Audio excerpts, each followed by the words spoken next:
What's up, everyone? It's your boy Scott. Welcome to the Scott Reports. Today I'm bringing you 5 reasons why you need to watch my favorite anime of the winter 2018 season, and that is Hakata Tonkotsu Ramens. And let's just get right to it, because reason number 1 is the story.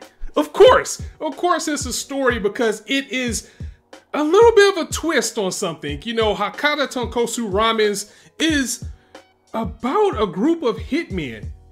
And you know hitmen are the best there is at what they do. But what they do isn't really nice. Or is it? Because in this point, in Hakata Tonkotsu Ramens, the group of hitmen that we're dealing with, they hunt down and kill other hitmen. Because when you're dealing with something this straightforward, you gotta have morals involved in it. You gotta have something to change it up a little bit, and that's what keeps it interesting.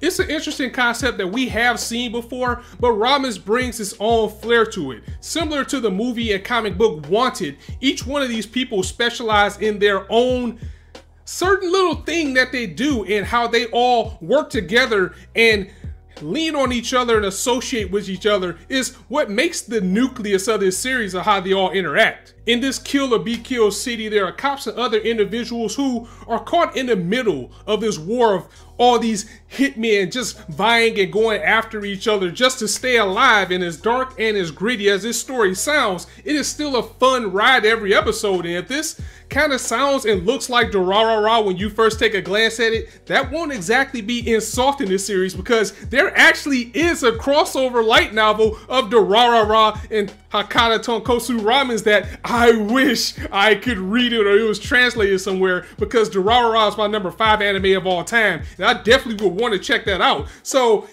this could actually be canon to each other. It's like, I would love to, maybe if they'll do an OVA or animate that, to see like the interaction between them, because I think it's very short too. But that's another reason why it's awesome, because if you love Durarara, this series is going to be right up your alley. I mean, imagine Durarara, but everybody's like Isaiah.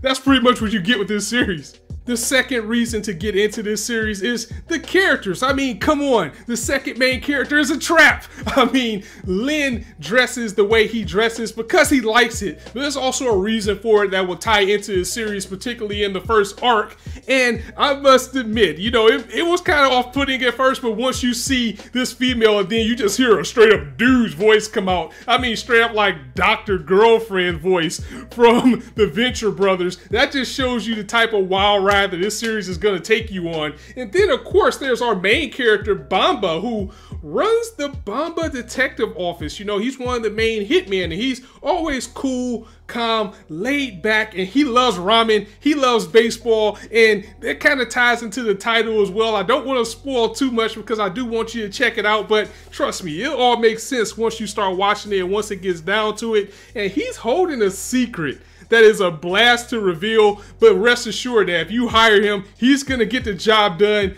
one way or another, and he's gonna look very classy while he's doing it. Then there's Inokita, the resident hacker, who will screw you over for the right price, but in the end, he'll end up doing the right thing, especially when it comes to Bamba at least. Then there's Jiro, the flamboyant hairdresser and assassin, who has a heart of gold, and he has a little girl who is just so cute, and it's just so funny how none of this affects her and she's around in this world. And him and his partner Jose, he's a torturer, and they're called the Revengers, and what they do is they get hired to bring people in and get revenge on them. They're gonna do exactly what you did to the person that hired them, or, you know, like say if you murdered somebody in some type of grisly way, they're gonna do that to you too, one way or another. And Bamba even has a detective and a ramen shop owner on his side, you know, an informationalist. He has everything that he needs, and how these characters interact and mesh well with each other is just the biggest part of the series. And then there's poor Sato, who for the most part is our POV character of this series. You know, he is the person that is the rookie. You know, he's dropped into the middle of this company called Murder Inc. And he always ends up getting into some type of trouble, either intentionally or unintentionally. but he'll always end up linking up with Bamba, and most of the time it's just Inokina having a little bit of fun with this guy, and you know, even though he'll almost die, you know, they'll let him know like, oh, it was just fun, you'll get over it. And that's just the core cast, as more and more people will come along as the series progresses, which leads to the third reason to watch this series, and that's the music, because the music has the perfect feel and mood for this series, because when you're dealing with this world of assassins and killers and dirty deeds that are not exactly done cheap, you gotta step it up when it comes to the music, and this series does not disappoint when it comes to that factor. Even though it takes a while for it to find its stride and hit the right points, when it delivers, it absolutely delivers with that jazzy soundtrack that I absolutely love. As a matter of fact, especially the music they play when they have a fight scene or a chase scene, which is kind of a play off of the ED, which is done by a group by the name of Triforce. They're a Japanese jazz band,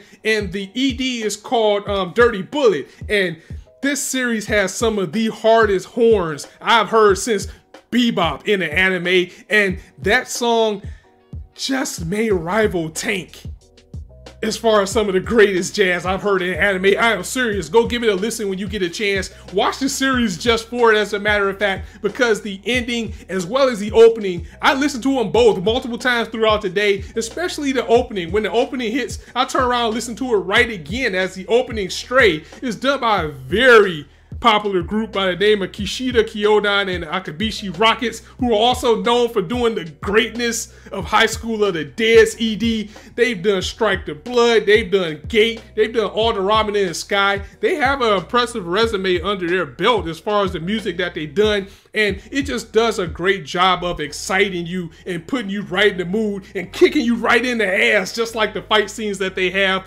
The music is one of the biggest factors of this series, because and it's hard to not compare this to Durarara, because it just has that same type of feel. It just feels like this city that they're in, that it's just living, breathing, and the city, the atmosphere, the characters themselves just all flow together and mesh together very well. And the music is no exception, as they have picked an awesome selection of music for the backgrounds, and as well as the openings and endings. It just hits all of the right points. Reason number 4, the Nakawa Samurai.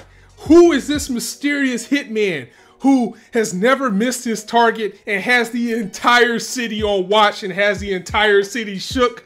Finding out who that is the fun part in itself, but this character is badass. He's probably one of the most badass characters, in my opinion, of the winter of 2018 season. I mean, come on, this guy blocked a rocket with a sword. How clean is that? And the 5th and final reason is because the series just needs more attention. It really does, because Ramens is a series that will get overlooked. It's getting overlooked now, especially in a series that's dominated by a whole bunch of, you know, slice of life series, you know, like After the Rain and, you know, A Place Further Than the Universe. And we got a whole bunch of sequels and leftovers this season that everybody is more focused on those instead of taking a chance on, you know, more of a new property or something that is a little bit unknown. And myself, I actually slept on this series myself too. I am not shying away from that, and I apologize, because the first episode, I have to admit, it took a little bit to get into, but once you get into episode 2 and on forward, it just keeps going and getting better and better and better. And I immediately regretted it once I watched that second episode, because I watched the first episode, it's a little bit slow, and then you're kind of like, what am I actually getting into here? You know, you have this main character that's a trap, and you might not be into that type of thing, but once everything starts to flow together and make sense, it really does define the series, and fun is the best way that I can describe the series overall. And you're missing out on a ride if you're not watching this series. I think that it doesn't get the attention that it's getting now, because everybody, again, has so much on their workload that they know that they'll watch and that they will enjoy. And also, we got so much hype coming in the spring that I don't think anybody is even considering winter right now. I mean, you know, you have your standoffs, but no one's looking for anything new. No one's looking for anything interesting. And Hakata Tonkotsu Ramens gives you that in spades. I promise you, if you like Durarara, you are going to love this series. As a matter of fact, the best way to describe this would be comparing it to another series that is very underrated, which is Bungo Stray Dogs. This series is Bungo Stray Dogs